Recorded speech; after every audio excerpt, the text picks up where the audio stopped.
Hello everyone, welcome back. My name is Mara and today's message is about becoming masters of your own energy. So first of all, we need to remember that energy cannot be created. Energy can only be transformed, right? So in order to become masters of it, we need to learn how to use it. We need to become very practical, right? It's like magicians. You need to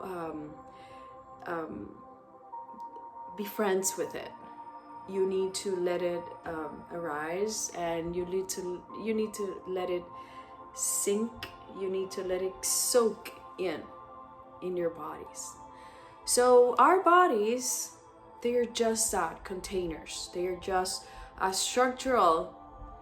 It's like a shadow of our true self, right? So the energy, we can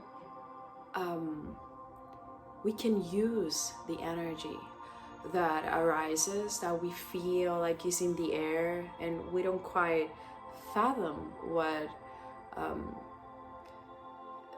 the amazing power that it has, right? So in order to do that, we need to become aware that the energy cannot be created, but it can be transformed, right? So I'm sure you've witnessed sometimes a friend or even yourself to come in a room and suddenly change the energy in the room. And it was the same energy, the same people, but there comes this energy, right? And it is able to transform the vibe in the room, right? It's like when you say, oh, I like the energy that that person brings. It's like, and that energy is able to like melt other things that were more dense, that were more like lower vibrations.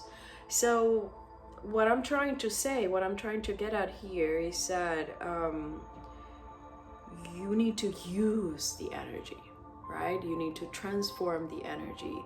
It's like you become a magician of the energies that surround you, the energy that surrounds you, the energy that arises within you, right?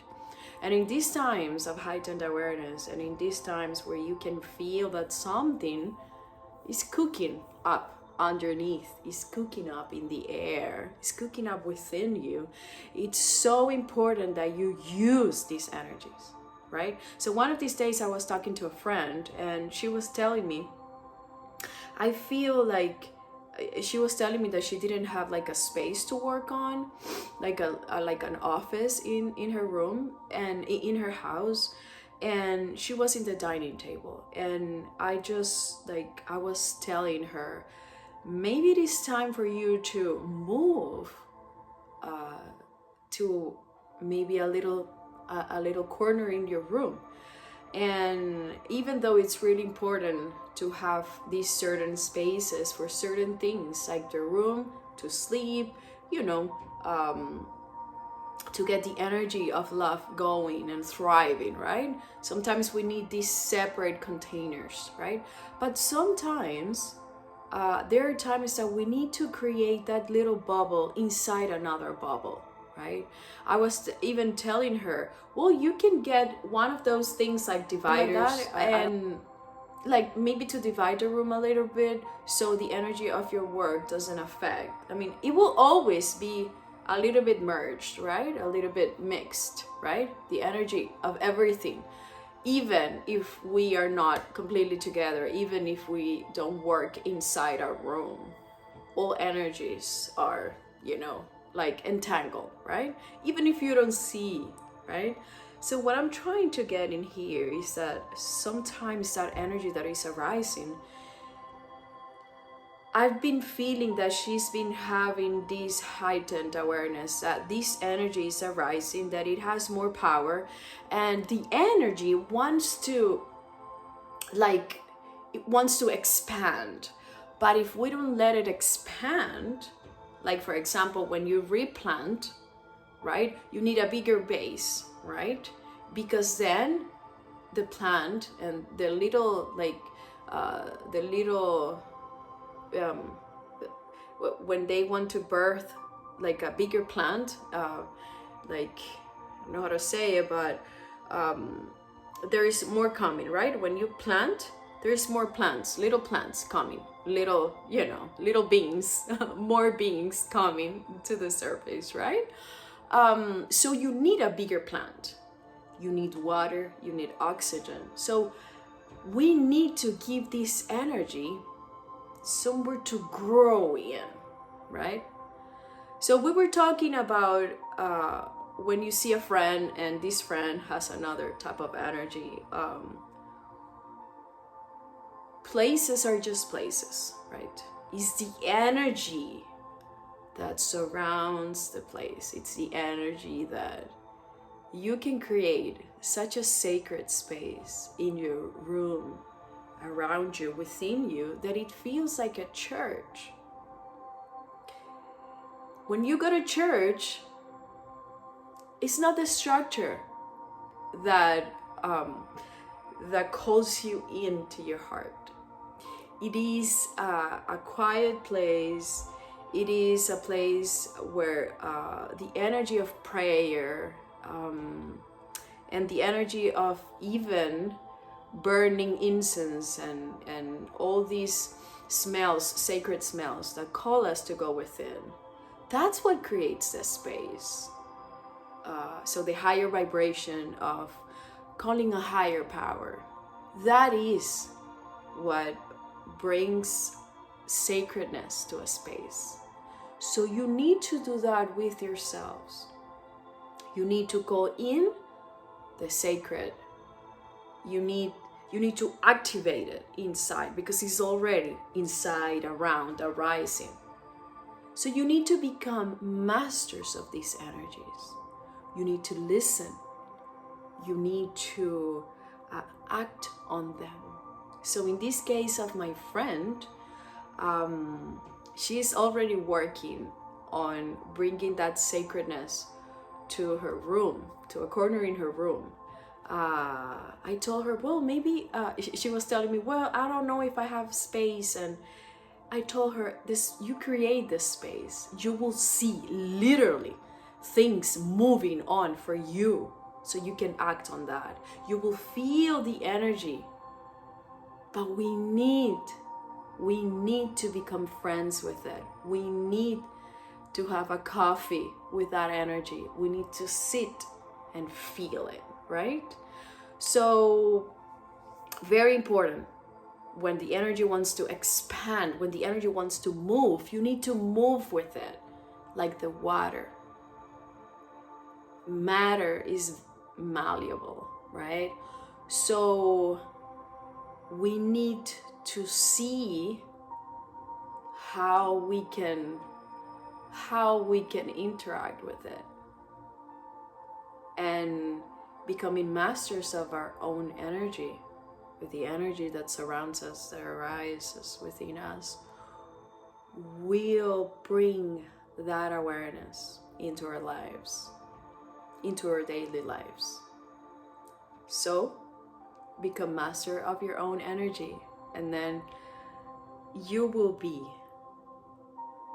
on that beautiful path of being your own master, to co-create with the universe, to be an alchemist. So let's see what the angels want you to know, want to activate within your energy. Okay, angels, tell me what my collective need to know, what you want to activate within them to be aware of these uplifting energies that surrounds us in these times. Oh wow. This was fast. Wow. Virtuous. Do the right thing. Be virtuous in your choices and actions. There is an opportunity for you to take the higher ground that will bring an end to a conflict or disagreement. Do what you know needs to be done to bring resolution and healing. If you need to admit that you were wrong, it may not be easy, but by doing so, you will remind those around you how much you care. And this will guide everyone back to a state of harmony. Activation. I choose to bring peace to every conflict. Wow, this is beautiful. This is beautiful, harmony. So when we talk about energy, we want to bring a harmonious balance to the energy. Energy just is. It just is, right? So when something arises, it's to be addressed.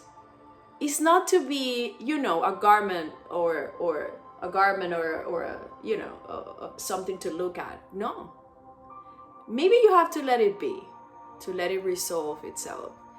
But if something arises, don't be afraid. Just see where that takes you. So it's like that saying, there is a saying in Spanish, I don't know how it is in English, but it says like when stones, when you hear it, the river is flowing, the river is coming. Or where you hear or where you listen to the river, the stones are coming. Like, you hear something before it gets to be manifested. So that happens also when the energy wants to arise, when it's bubbling inside, you can sense the energy bubbling in before it goes out, right? So this is what I'm calling you to. Listen to the bubbles. Listen to the emotions. Listen to what is arising. But listen so you can bring harmony to that energy. Energy is to be aligned. Energy is to be harmonious, right? So it's very important to know that we are called to bring that energy into alignment, because that is its true nature, alignment. We are meant to be aligned in our truth, which is love. So every call of the energy, everything that arises is a call to go within and to bring anything to the harmony of love, of unconditional love. So this is a beautiful call to make wise choices towards alignment of energy. I love it. I love it. Thank you so much, guys. And I hope you have a beautiful week ahead of you. Remember, you can become your own master of energy. Namaste.